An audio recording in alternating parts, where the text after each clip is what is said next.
Hi, in this video I'll show you a new feature implemented into SpeakerBench here in 2025. And that new feature is the Sketch tab in the Box Simulator. So let's load up SpeakerBench and see what it is all about.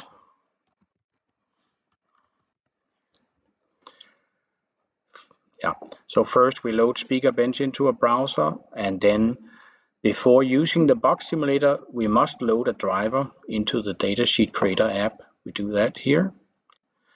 And of course you can import whatever data you have, and just for the case of this demo we load the usual suspect from the import tab.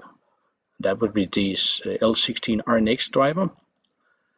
Now that it is loaded, we go to the top here where we have these ribbon style buttons, and when we push the box button it opens up the Box Simulator with the driver that we had loaded. You can see it here.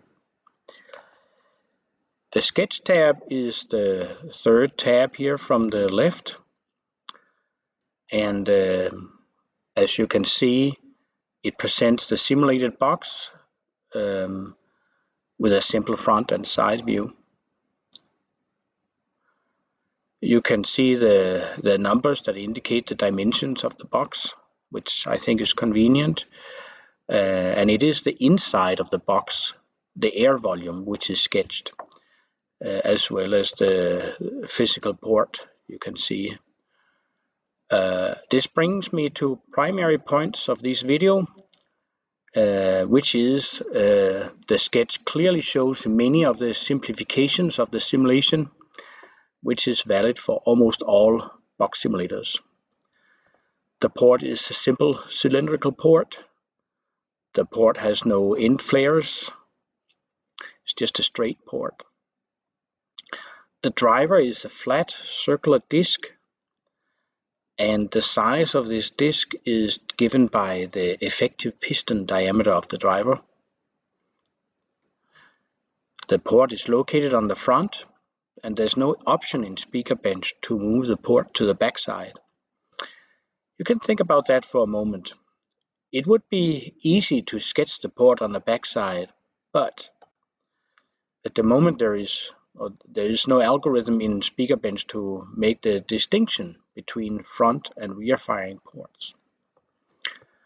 And in this particular case, the port and the driver overlaps, which is not a possibility in reality. But if you were to put the port on the back side of the cabinet, then this location would be okay, right? And SpeakerBench has no problem calculating a frequency response anyway. We can go to the frequency response plot and we can see that there's a port output and a driver output, no matter what this looks like in reality. The driver as well as the port are always located down the middle of the baffle. So in reality you might want to push the port to the side or something like that, but in SpeakerBench we don't have that feature implemented, so everything is down the center of the front baffle here. We say this is the box, but in old literature they are talking about the enclosure, which makes sense because there are no box walls in the sketch, and it is actually the air volume inside the enclosure which is sketched. And in SpeakerBench there's another limitation. You can only simulate a square box, i.e. it can be cubic like it is right now, or it can be a rectangular cuboid in the shape. There's no braces of any kind. In reality you might put some bracing inside the box to stiffen the walls, but we have no way of simulating the effects of bracing inside the box. So in that way you can say this sketch at least has one important purpose, and that is to make it very clear what you are simulating and the limitations of this. And this is what I appreciate about the sketch. It becomes easier to see what you are actually calculating and what assumptions were made. The dimensions of the internal air volume as well as the port are given in the info tab, but they're easier to see here on the 2D sketch. And maybe one point could be SpeakerBench doesn't even add or subtract the volume of the port. So the volume of the air is the true air volume, nothing subtracted, and that's what you see. So you have to kind of do that yourself if you want to change this into something where you want to cut wood, where you want to build a box. Then you have to figure out what is the real net volume of my box. You can go to the info tab here and you can see the dimensions of the box, and you can also see the physical port length here. And that's what I mean. You have all the information here on the info tab. You don't really need the information here on the sketch, but it's kind of convenient that it's here. We can go to the settings tab and we can sketch in 3D. We are not sketching anything except we are specifying by numbers here on the front, but the sketch of our simulation can be changed to 3D. You just toggle it on and then you push the apply button. And we will discover now that I go into the sketch that this takes a couple of seconds to load. Can try one. Come on. Yeah, here we go. It takes so long. I am not getting used to it. And this is also the reason why we are not showing a 3D sketch from the start. In this, you can turn the object and look at it from different angles, however you like. And there's a camera here reset to the last save. But this is also called the default view. We can view it from different renderings. We can zoom in a little bit if we like, and you can see that the cursor marks the X value is down the center. You have a 0, so you can see the zeros here.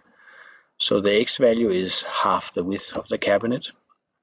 We have the Y value here is 23 and the Z value. You can also see where the driver is located. We can try to see an isometric view. This means that the different proportions are 1-to-1. And there's also a front and a side view. But that's like the 2D sketch, right? You see it looks quite remarkably similar to the 2D sketch. But that's kind of when you find out, well, what you really need is the 2D view is actually quite convenient. Yeah. Let's revert to the 2D sketch. Toggle the feature off and push the apply button, and we can see that in this case the physical port is just above 20 centimeters, and as we change the proportions of the box, we could choose some classical proportions. For example, we could make it a little narrower, 0.8, and a little taller, like that. We can now see that this is maybe a classical proportion, and there's room for a tweeter here, and we can see that the length of the port has changed a little bit. And this is because SpeakerBench calculates the end correction based on the load impedances. And if we study a very long and slender box with the driver at one end and the port at the opposite end, then the corrections become larger.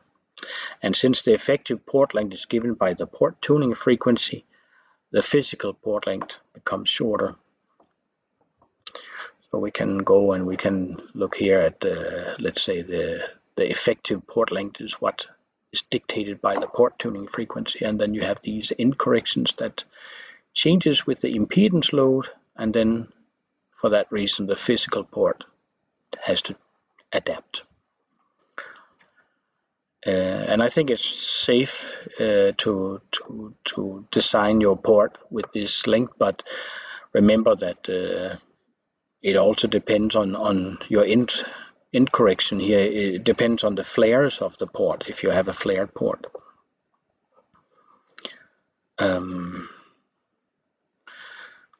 Another detail which is important is that with different ports, the dimensions of the air enclosure doesn't change. I mentioned that earlier.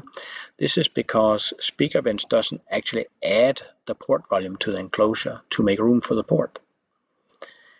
And it is perhaps most easily observed if I make a very small port or no port at all, then the air enclosure dimensions are unchanged. And of course that's an obvious giveaway that that volume of the port isn't added or subtracted anywhere. The sketch is not a real CAD model by which you can start cutting wood. No, you cannot. Instead, once the volumes are known, you'll have to consider exactly what box to build. Wall thickness, cut out to the driver, etc. Where to place your bracings, room for the crossover. And in the end, you will end up with a physical dimensions that are a bit different from what is simulated in SpeakerBench. Well, that's it, folks. I hope you enjoyed this video, and if you did, please give it a like. And if you would like to see more content on this video channel, please subscribe.